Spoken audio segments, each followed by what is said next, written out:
t'es un sale mec. Connard!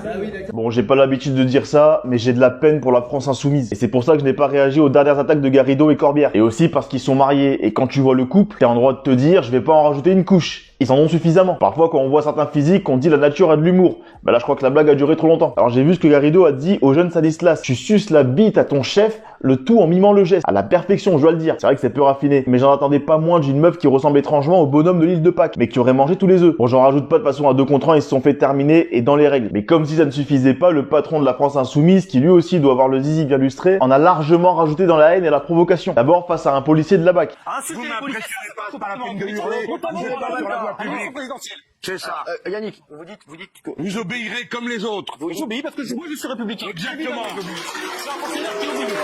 Là, on est sur du mépris de classe, rien d'autre. Il dit qu'il ne connaît pas une personne de son entourage qui n'aime pas la police par principe. Visiblement, Mélenchon ne connaît pas son électorat. Il remet en cause l'IGPN qui serait trop tendre avec les policiers, alors que tout le monde sait que l'IGPN ne leur fait aucun cadeau et c'est bien connu. Mais pour le savoir, encore faudrait-il parler avec les forces de l'ordre sans les mépriser. Là, on a un flic qui est sur le terrain en Seine-Saint-Denis, donc il doit savoir de quoi il parle. Il vient en paix et calme, et l'autre en face, il lui lance un regard d'une haine. Je suis pas pour les bavures policières, mais si le flic lui avait introduit sa matraque, j'aurais fermé les yeux, je vais pas vous mentir. Dans le respect de la déontologie policière, bien évidemment. Non, parce que c'est grave qu'un potentiel futur président de la République insulte de la sorte un représentant des forces de l'ordre. Comment voulez-vous que les illettrés qui votent Mélenchon les respectent après? Mais force à ce policier qui a su garder son sang-froid face à ça. De toute façon, il bosse en Seine-Saint-Denis, la racaille, il connaît. Et la racaille, c'est pas dans mes salles de spectacle que vous allez les croiser. D'ailleurs, la semaine prochaine, le 12 février, on est à Rennes, il reste très peu de place. Entre-temps, les autres salles sont déjà complètes. Il reste également de la place à Orange. Les amis de Montpellier, Nîmes et Avignon, venez à Orange si vous pouvez. Ensuite, on va dans le Nord et en Alsace. On vous tient au courant dès qu'on a du nouveau. Tous les liens des réservations en description de la vidéo. Et si vous avez besoin d'informations complémentaires, n'hésitez pas à envoyer un mail. Bon, après, il y a eu le débat Mélenchon face à Zemmour. Et encore une fois, je ne prends pas parti. Mais d'un côté, il y en a un qui était là pour débattre, et de l'autre côté, il y avait Mélenchon. Oui,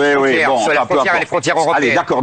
Juste, il y a quand même il y a Schengen, s'il vous plaît. Ah, Et vous la parlez paix, pas le comme chien. ça. Eh ben, je parle comme je Vous veux. parlez pas comme ça. Alors, Vous parlez pas comme un arrêtez de me chien, mentir. ok Mélenchon? Là, le regard était encore plus froid, ça faisait flipper. Il avait un regard, on aurait dit Frédéric Mitterrand à la kermesse de l'école. Dégueulasse. Merluche a clairement voulu venger Garrido de la déculottée contre Stanislas. Il est arrivé comme le grand frère qui veut défendre sa petite sœur, sauf que là, la petite sœur est plus balèze que le grand frère. D'ailleurs, au bout de 40 minutes de débat, le vieux Mélenchon était fatigué. Donc, il a demandé à ce que le Z quitte le plateau. Et là, au fond, dans le public, j'entends comme un hurlement. Au départ, je me dis, il y a un viol de sanglier, c'est quoi cette horreur? Et là, non, je vois que c'est Garrido qui voulait elle aussi qu'on arrête le débat avec Zemmour. Les retraites. Non. Oui, si vous voulez. Sur les 65 retraites. ans, il a dit. Qui a dit comme ça? Moi, c'est pas un deuxième face à Baba Zemmour, hein. S'il vous C'est un plaît, face s'il à vous Baba plaît. Mélenchon. Raquel, Bon, du coup, elle a commencé à gesticuler dans le public, ça a dérangé tout le monde. C'était un tremblement de terre tellement puissant que sur l'échelle de Richter, bah, elle a fait tomber l'échelle. Alors pourquoi tant de haine de la part de Merluche et de la France insoumise? Ma théorie, c'est qu'il n'y croit plus. La Merluche, il est plus proche de la fin, malheureusement. Et chez LFI, on se dit la vérité, qui pour prendre sa place? Tu me diras, tout le monde est incompétent, donc tout le monde peut le remplacer. Et oui, c'est vrai qu'il y a Garrido, mais là, c'est chaud. L'autre, elle va se retrouver face à Xi Jinping, elle va lui dire, ouais, tu suces des bites, connard. Le président chinois, il va pas comprendre, il va dire, mais à la fin ou quoi? Donc ça va être compliqué, parce que qu'on le veuille ou non, Merluche est vraiment bon dans sa médiocrité. Là, c'est sûrement leurs dernières élections, l'autre, ça fait 40 ans qu'on le paye grassement, il profite de ces derniers instants pour s'amuser un peu. En tout cas, après la présidentielle, je leur souhaite une bonne reconversion, et vu comme c'est parti, tu sens que Mélenchon ne deviendra pas CRS, et que Garrido et Corbière ne deviendront pas influenceurs pour un AK3.